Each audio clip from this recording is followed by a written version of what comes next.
सुशील sir, जो हम बात कर रहे थे, अब ये आलम ये हो गया, आप तो उत्तर प्रदेश से निकल कर आए, नजूल शब्द पे भी कहीं बाबा साहब को आपत्ति हो गई, वक्त संपत्तियों को लेकर चल ही रहा है। तो कुल मिलाकर ये जो सिर्फ एक कार्ड, इसके अलावा कोई कार्ड है नहीं कि, और उसमें उसके पीछे यही कि अब राहुल गांधी नामी जो तूफान मैंने जिससे शुरू किया था कि उसको रोकना है तो कैसे रोके, सूझ समझ कोई जो इसी के मार्फत सारा जो अपना राजनीतिक हित और जो चुनावी लाभ दोनों पर आकर टिका हुआ है। क्या कहेंगे आप? संजीव भाई, बड़ा सौभाग्य है कि भगवान मोदी की किस्मत से, मुकद्दर से बड़ा अच्छा मौका मिल गया है,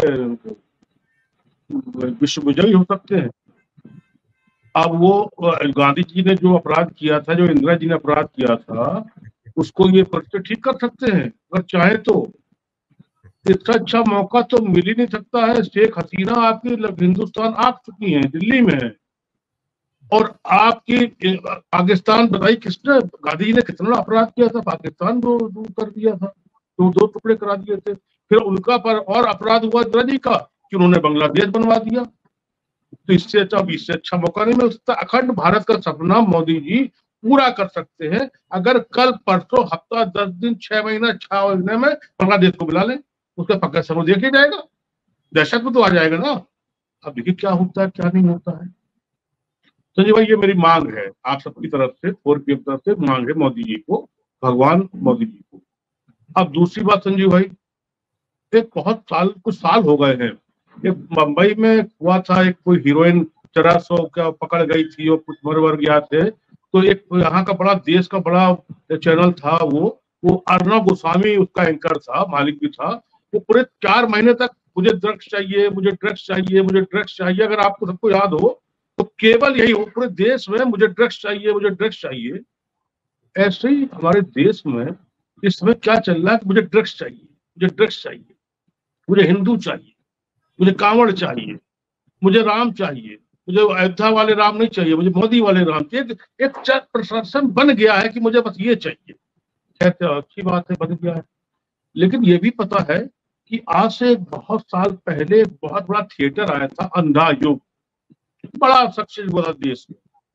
और एक थिएटर आया था, एक पिक्चर आई थी अंधा कानून, अमिताभ बच्चन की, जिसमें ये अंधा कानून है, अंधा कानून सबने देखी, सब बात की। इस समय सब अंधा कानून चल रहा है, शुद्ध रूप से अंधा युग चल रहा है, जहां उत्तर प्रदेश में रेप खेला जाए। हम बेरोजगारी, भूख, विकास को छोड़ के हम रेप खेल रहे हैं, खाली इसलिए कि अयोध्या में बीजेपी की नाक कट गई है। कितने एक कह रहा है कि वो मुलायम सिंह लड़कों को कहते कि वो बच्चे भूल हो जाती है। एक देखिए क्या क्या क्या लिमिट है। और एक कह रहा है, एक चित्र दिखा रहा प्रणब रमन्ना के साथ मोदी की। तो मतलब दोनों रेप खेल रहे हैं। विकास का कोई लोगों के पास कंसेप्ट नहीं है, भूख का कंसेप्ट नहीं है, नीड का कंसेप्ट नहीं है, रेल का कंसेप्ट नहीं है। लेकिन अब ठीक है साहब, हम लोगों की मजबूरी है। दूसरी बात, आपको शायद पता होगा सबको कि एक जमाने में लखनऊ के नवाब होते थे। लखनऊ में बड़ी घटनाएं हुई है, मतलब बड़ी घटनाएं बताऊंगा तो घंटों लग जाएगा। आप सबको मालूम ही है, तो अयोध्या वाला रेप, वो पानी की बरसात, ताज वाली बात, सभी नगर बंसरा में बब्बन पांडे के लड़के के, निर्दोष लड़के को, अब तमाम बातें। तो उस समय पर जो होते थे ये नवाब लोग, इनके बारे में मशहूर था कि कितने नाजुक थे, कितने कोमल थे, कि जब एक बोरी नमक गलाया जाता था, जो उनके जो खानसामे थे गलाते थे, जब उसमें इतना ढेला बचता था तब वो डालते दाल में या मीट में या किसी चीज में, इतने ना। तो हमारे यहाँ का प्रधानमंत्री भी तो उससे कम थोड़ी है। क्या मशरूम के बारे में पता है आपको? लोग बताते, मुझे नहीं पता है। जिस देश में नेहरू से लेके और आखिरी मनमोहन सिंह तक पढ़े लिखे, भारी पढ़े लिखे, लर्नेड, उनकी जगह पर देश एक चाय वाले को स्वीकार कर रहा है, जो एक फर्जी डिग्री वाले को स्वीकार कर रहा है, जिसका कहीं कोई अता पता नहीं, उसको स्वीकार कर रहा है, गुजरात मॉडल को स्वीकार कर रहा है। तो हम अंधेरा युग में रह रहे ही नहीं रह रहे आज भी। कौन कहता है 21वीं शताब्दी आ गई?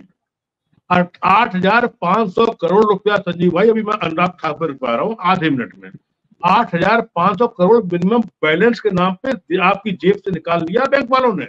8,500 करोड़ रुपया अभी एक बगल से एक और आ गया है, फास्ट टैग में अगर आप हर 3 महीने बाद निकले नहीं, आपने यात्रा नहीं करी, तो आपको मिनिमम चार्ज लगे फास्ट टैग पे। और फास्ट टैग की इतनी केवाईसी कर ली है कि मामूली आदमी तो उसको कर ही नहीं पाएगा, गाड़ी खड़ी कर देगा, और नहीं तो टोल पे आप जाइए, आपको 6 गुना आपको झेलना पड़ेगा। आप हम लोग कहाँ पहुंच गए, और कोई बोलने वाला नहीं है, कोई बोलने वाला नहीं है। सब्सिडी में आप देख लीजिए, आप गडकरी को कहना पड़ा कि हेल्थ इंश्योरेंस में 28% जीएसटी को खत्म किया जाए। हेल्थ इंश्योरेंस जीएसटी में 28% चला और हम आराम से गान बजा रहे हैं, क्योंकि हमारा 1,80,000 करोड़ वो आ रहा है। कई बातें हैं संजीव भाई, अब बड़ा बुरा लगता है, क्योंकि कहीं तो समझे, हम जीत गए, हम हार गए। इस देश में वो आदमी इतना बड़ा हो जाता है जो कहता है मर जाएंगे लेकिन बीजेपी में नहीं जाएंगे। वो आदमी कैसे खींचे नहीं बोलता है उत्तर बिहार में, और हम देखते रहते हैं, देश के लोग देखते रहते हैं, उसको लीडर मानते हैं। उस दिन अगर आपको याद हो, और सबको याद हो, सब अभी जो घटना हुई है जाती है, जो आरक्षणवादी और जंगावादी, अनुराग ठाकुर, देखिए एक बात होती है संजीव भाई, कि आपकी जात क्या है, हमें नहीं पता आपकी जात क्या है, हमने पूछ लिया भाई साहब आपकी जात क्या है। एक ये तरीका होता है, सभ्य तरीका होता है। एक गोडसे वाला तरीका होता है कि जिसकी जात कहीं पता नहीं, ये गोडसे वाला तरीका हो गया।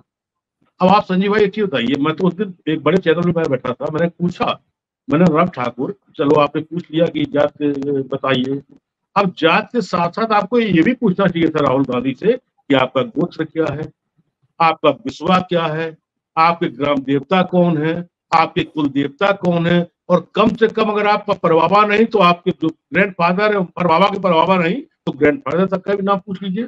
जब आप पूछ ही रहे हो कि आपकी जात कौन है, तो आप इतना भी पूछ लो।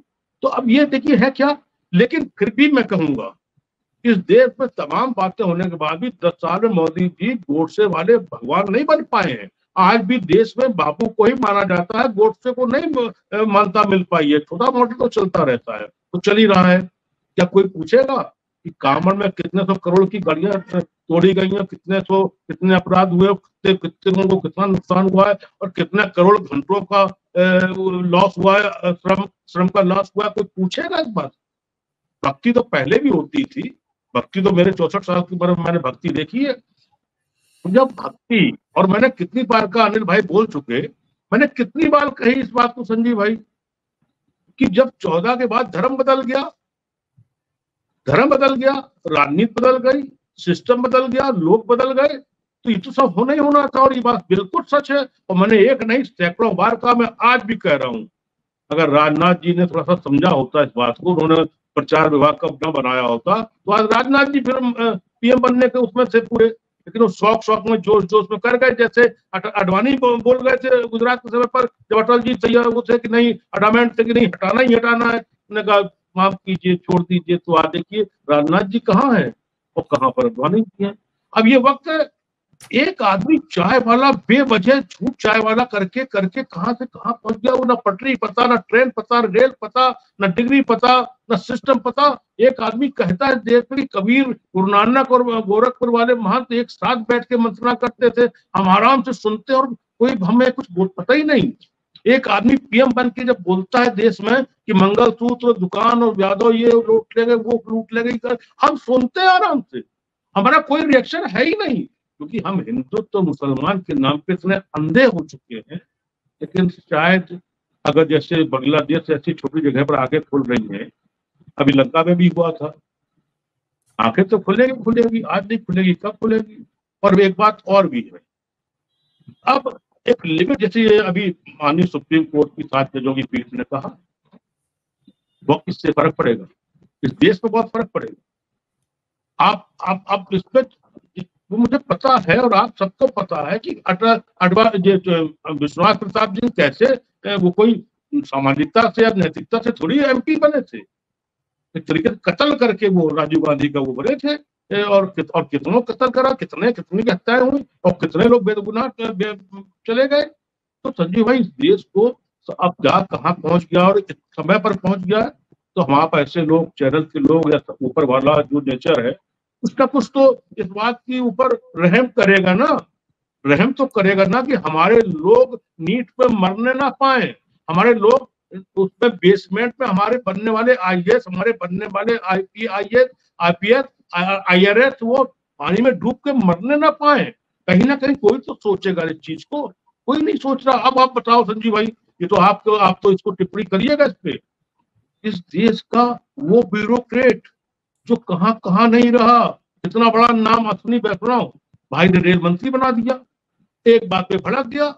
तो वो भाषा थी अश्विनी वैष्णव की, कह रहा छोटी छोटी रील, अगर रील तो बनी रही है, 2 दिन में रोज घटनाएं हो रही है, रोज घटनाएं हो रही हैं, और आप उसको जवाब देने के, और वो कहां पर हो रहा है, विधुड़ी टाइप जवाब मिल रहा है, विधुड़ी टाइप जवाब मिल रहा है सेंट्रल विस्टा में। हम आज भी समझ नहीं पाए कि हम कहाँ रुकेंगे जाके।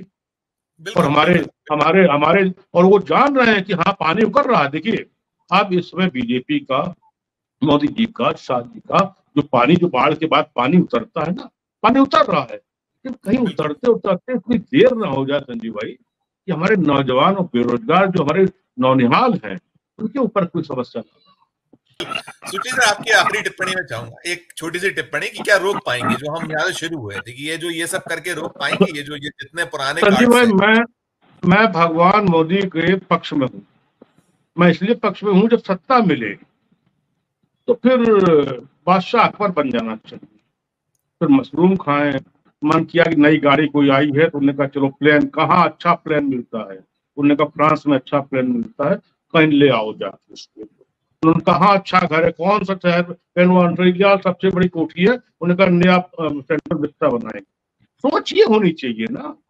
मुझे मालूम है लखनऊ में ऐसे ऐसे लोग हैं जो बंबई से पाव भाजी मंगवाते हैं, और जहां पर जो जो अच्छी चीज मिलती, जहाज बेचते, चार्टर बेचते, अपने आदमी को बेचते और वहां से मंगवाते। ये रखबाजी होनी चाहिए भाई।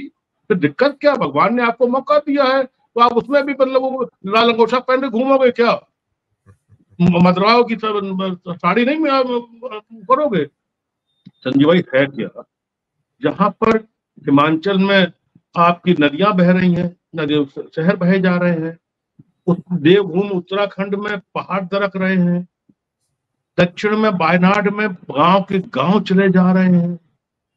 आप सोचिए उत्तर प्रदेश में 123 निर्दोष लोग, एक सूरज भोटे जालव करके, वो क्या बाबा क्या फर्जी था क्या था, वो केवल दलित निकला, बाद में जाने लोग इस चक्कर में उसको 121 मुंडों को भुला दिया सरकार ने, देश ने भुला दिया। 2 महीने बाद जांच आएगी, 2 दिन की जो सीआईटी थी उसने फ्री कर दिया बाबा को। कहाँ कौन कौन देख रहा है, कौन सुन रहा है? तो कहीं ना कहीं नेचर भी तो सुनता है, कहीं ना कहीं नेचर भी तो सुनता है। तो मुझे लग रहा है ये लोग जो विपक्ष कर रहा है अच्छी बात है कर रहा है, लेकिन राहुल गांधी में मैं एक बात के लिए मैं भूर भूर प्रशंसा करता हूँ, साधुवाद देता हूँ। 10,000 किलोमीटर की यात्रा के बाद उस व्यक्ति ने देश की नब्ज को पकड़ लिया है। वो नब्ज है इस देश में मोहब्बत, सौहार्द और सद्भावना, वो पकड़ लिया। अब वो जनता कब इस बात को पकड़ पाए, जिस दिन पकड़ लेगी उस दिन सारा सिस्टम ही खत्म हो जाएगा। फिर लोग कहेंगे अभी कांग्रेस इतने साल से थी, इतने साल से थी, इतने साल से थी, ये आज इसको नोट कर लिए, इतने साल ही आएगी, या हो गया।